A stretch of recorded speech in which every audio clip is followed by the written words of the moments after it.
This segment is sponsored by the Geller Law Group. Families come in all shapes and sizes, and an often occurrence in families is divorce in the new year. Yeah, couples on the rocks typically want to get through the holidays and then start the process come January. So here to help you prepare, if this all sounds a little too familiar, is Maria Simon and Alice Ahern from the all-female Geller Law Group. Ladies, so good to have you. Thank you so much for having us. Who knew that January was a busy time for this? Well, like you said, a lot of families are trying to get through the holidays with as little stress as possible.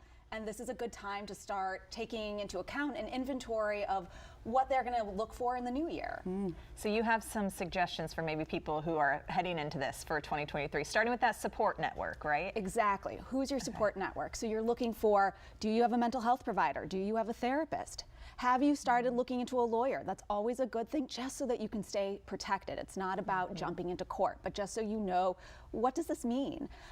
Also, do you need childcare? For so many working families, maybe that's something that you have to start thinking about in the future, as well as, you know, looking into your finances, taking inventory of that, as well as, is someone going to have to move or move out?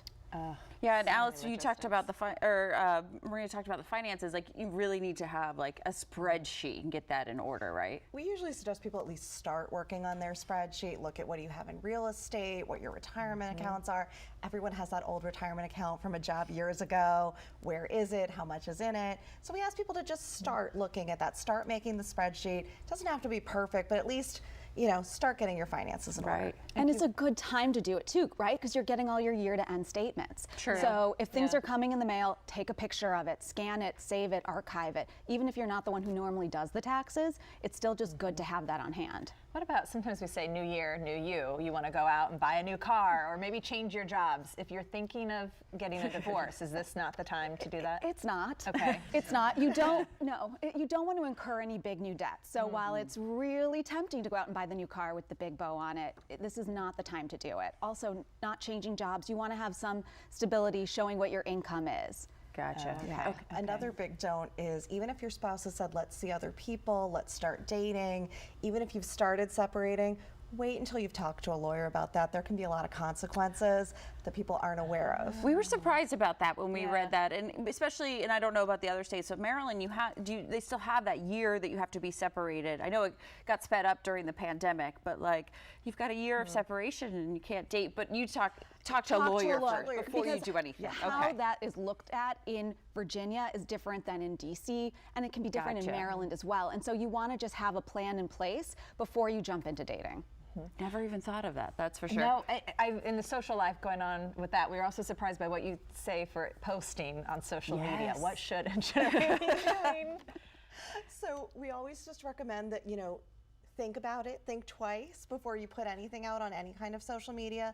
You know, be very careful about what you put out if anything's negative. Also, if you put out positive things, just think about, you know, whatever statements you make, are you going to be comfortable, you know, testifying to those, saying, oh yes, I meant that, or no, I was just exaggerating what was going on. Like, he's such a great father to my kids? Is that the, Exactly, and now you're saying, well, no, he's not. Like, why'd you put that on social media before? And we all know how that feels. But also that goes to what you're putting in your texts, what you're putting in your emails. It really is thinking globally about what you're putting out there. Wow. So many things out there. We always tell our kids to be careful what they put on social media. Now it's like, we really need to pay attention to what we're doing. Any other tips before we go, like, as they're, you know, even it's emotional time too, that you would say as they're going into the new year? Well, you know, our goal is not to litigate. For the majority of our cases, we don't take them to trial, or they never even get to court.